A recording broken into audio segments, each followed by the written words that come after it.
To me, words can't even describe because it definitely didn't go as anyone planned at all. That was not my birth plan. I was planning on being just this nice, holy woman. It's hard to describe it. I thought that I would be in water. It just was cramping everywhere. I felt really powerful.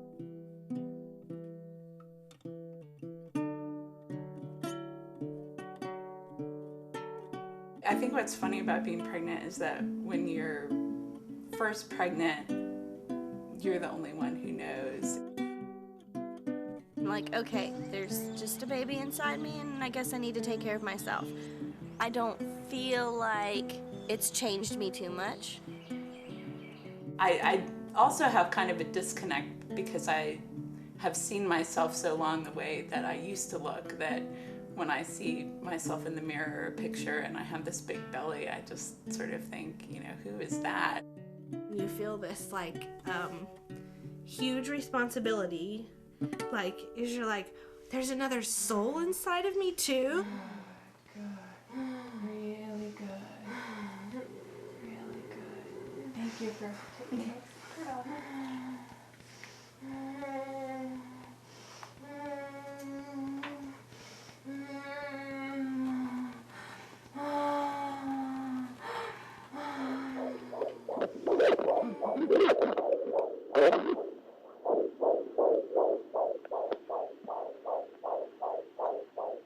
I sort of think about it sometimes like if the baby was something that I was cooking in the oven and you could open the door and look in, I would be looking in all the time just to see. At first it was physical, but now it's like spiritual, I guess. It's kind of both. One of the things that our doula said to us a couple weeks ago really struck me because she said, I don't want to scare you, but you're going to be saying goodbye to part of yourself when this baby comes.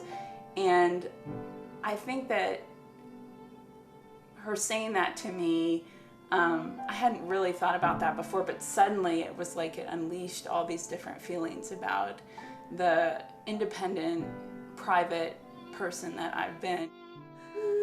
Slow down your breathing, give your baby some oxygen, okay? It's hard work for the baby too. The ladies in both sides of our family have just really sat down with me and talked about their experiences.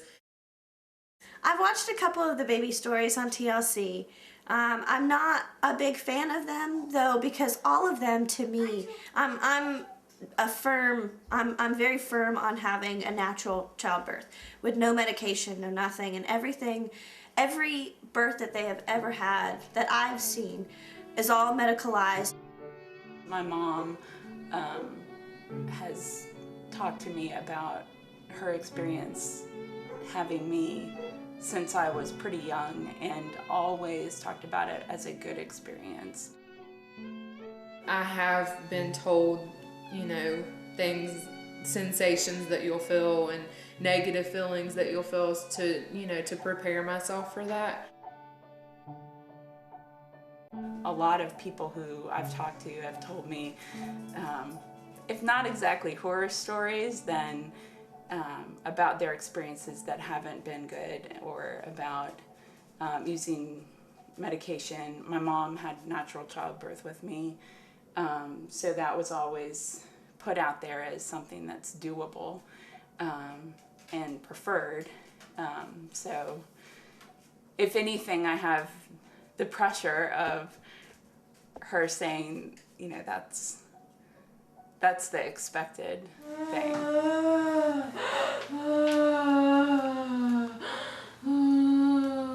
I feel like if it takes forever, I'll want to give up, and I don't want to give up, because if you want to give up, then your mind controls your body. It puts you more at risk. If you're not in it mentally, then you're more at risk, and you have to go to the hospital. So I don't want to get mentally tired.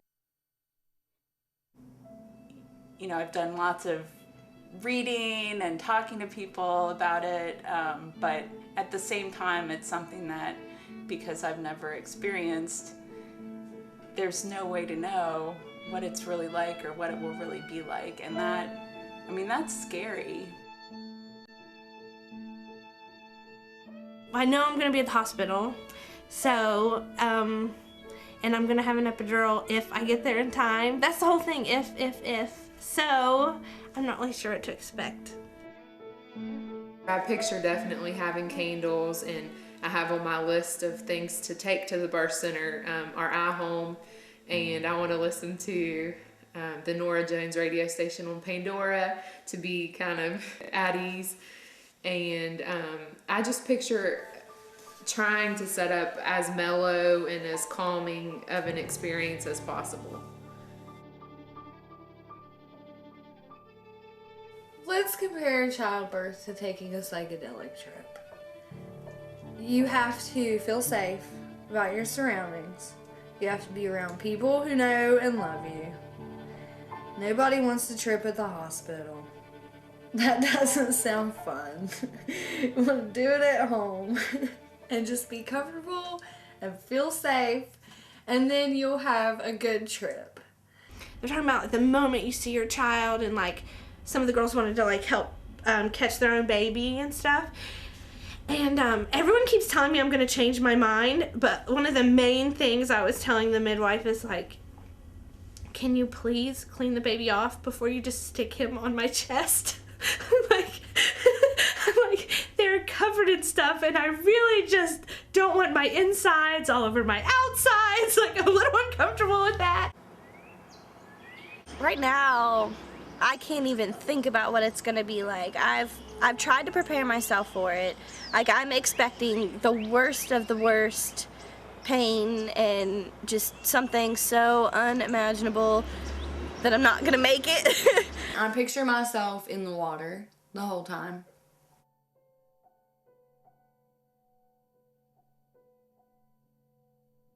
I kind of imagine it as like a family thing and them encouraging me, and I hope that I am not rude and mean and screaming at everybody. I'm there and I'm getting ready to push, and then I can't push, and then nothing comes out, and then all of a sudden I just get mad at everybody and everybody just leaves. And then I do it on my own, completely by myself, with absolutely nobody there. That's not how I want it. I want Terry to be there, and I want my grandma to be there.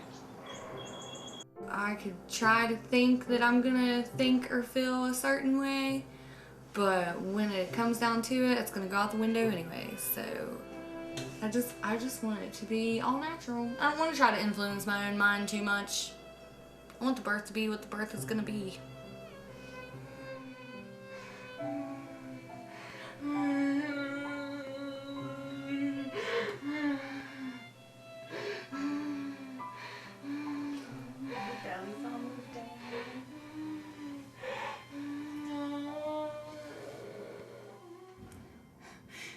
The bags are packed, and I have different things that I'm looking forward to about, at least in my mind, about when labor starts, that I will do these things that I've put aside as things that will be relaxing and enjoyable for me. But, you know, who knows?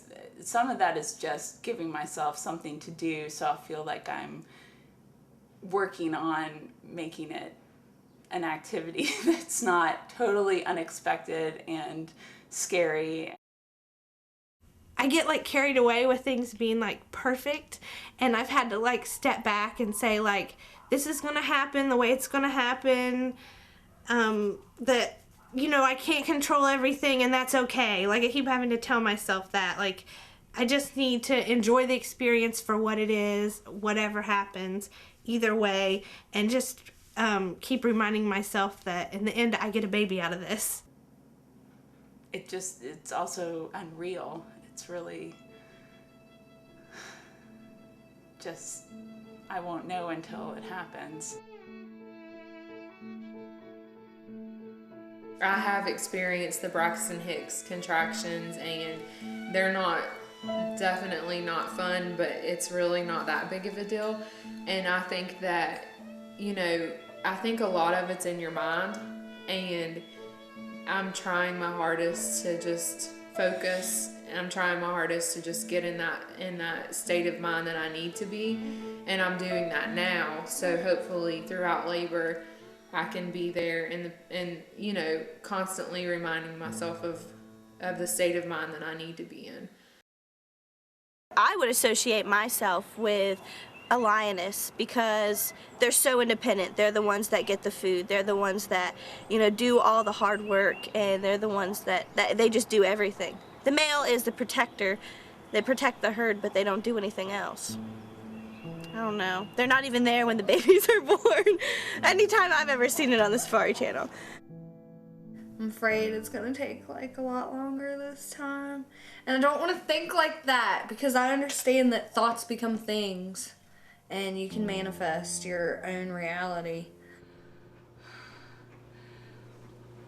You're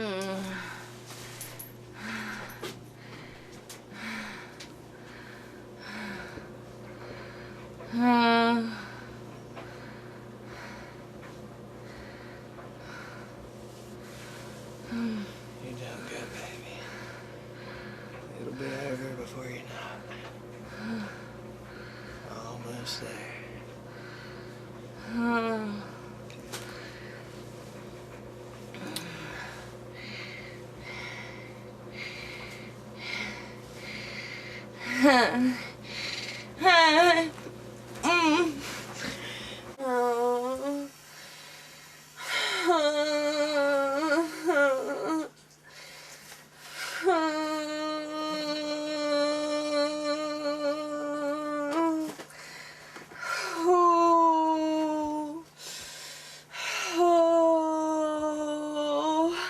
Got my beads. Got 'em. I couldn't get the really small ones on. It's okay. These are perfect.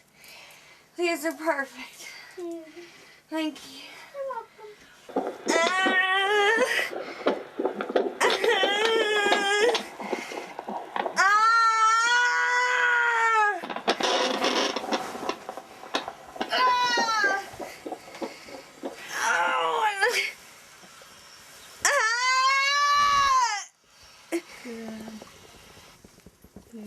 Oh, there's the baby. There's the baby. He's off.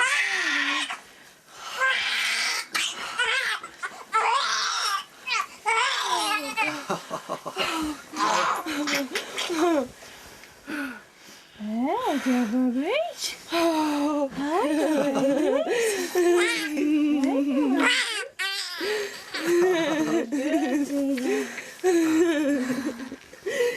They shout fun.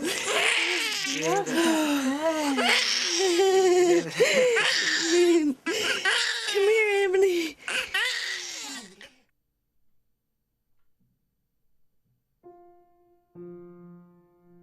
I went outside. I just wanted to be outside, and I'm hanging out outside, and then my contractions started hitting like real. Okay, this is a contraction. I'm gonna start timing these. Then I started going into my own world, I guess. I thought that I would be in water, but this had her on a Tuesday. I was supposed to get the tub that Friday, but it's okay that I didn't have her in water. my beads. I wanted to go through each one and remember who it was from and what they said at the blessing way, you know, but there was no time for that. Not at all.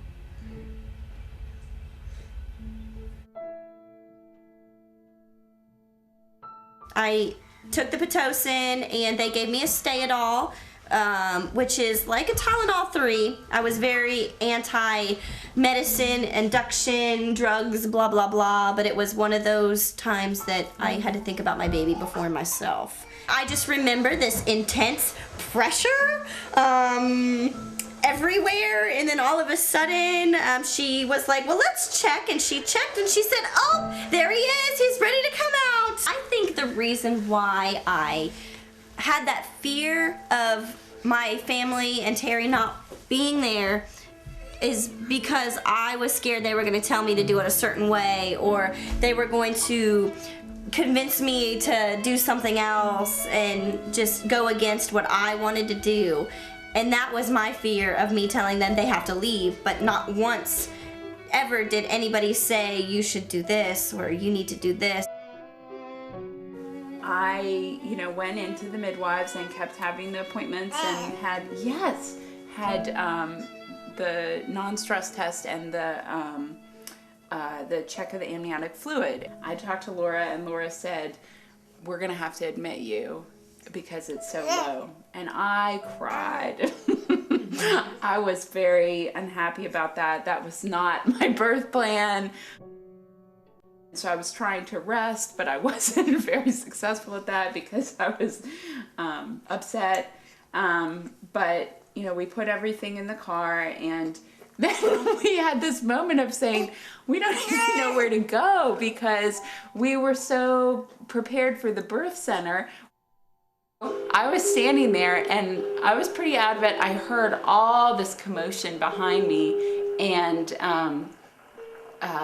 Ted and Pia were facing me. So they, I could see them, but behind me, the midwife and nurses and all this kind of stuff was going on. I just was I could hear it, but I didn't know exactly what it was. And Becca could see that I was crowning. So I stood up, and she caught the baby and pulled her out and placed her right on the bed, and I leaned forward and I saw her, and it was just, it was amazing that all of that happened. And then at the end, I didn't have to lie down, and I felt really powerful standing up. Well, it definitely didn't go, I'm glad I didn't have a plan, because it definitely didn't go as anyone planned at all. They didn't think I was gonna have to be induced, and then I had that low amniotic fluid. They thought it would take 12 to 24 hours after the cervidil, and it happened right away. So I'm really glad I didn't really make a big birth plan. And it left me open to be able to, I didn't think I wanted to be in the water or do anything in the water, and then I tried it and I loved it. So I was really glad that I kind of left things open. There's no denying something is going on in your body, and it didn't just feel like a cramp anymore to me. And so it's hard to describe, but it literally felt your entire stomach, back, thighs, everything is contracting and trying to push out all your guts. I was in pain, and I was no, nobody can come in right now, and I'm not calm, and I'm making all these noises. And then once I had the epidural, I was all calm, and I was bring my family in, I want to see my family. Even when I was a half an hour before he came out, I was don't put him on me. I want him cleaned off first. And then once you actually have to push the baby out, you're give him to me, put him on me, And so, yes, immediately I was ah! And I let him put him on me, bloody and gross and everything, and I didn't care at all. I had my hands all over him in it, I didn't care. I was planning on being just this nice, holy woman, so kind and pure, and I was the complete opposite of that, and we delivered at the hospital. I really remember thinking, because I truly wanted to be positive about the whole experience, and I wanted to be able to meditate and to be able to focus on a song or focus on God or focus on the blessing that was about to come and things like that. But I was so self-involved. I couldn't focus in, knowing, okay, here comes a contraction. All I could focus on was the pain. We were so grateful for the support that was there. But I remember thinking, I just wish no one were here. I wish I were in a cornfield by myself and with God, and that's all. And we had time to set up our iHome and turn on what station? The Nora Jones station.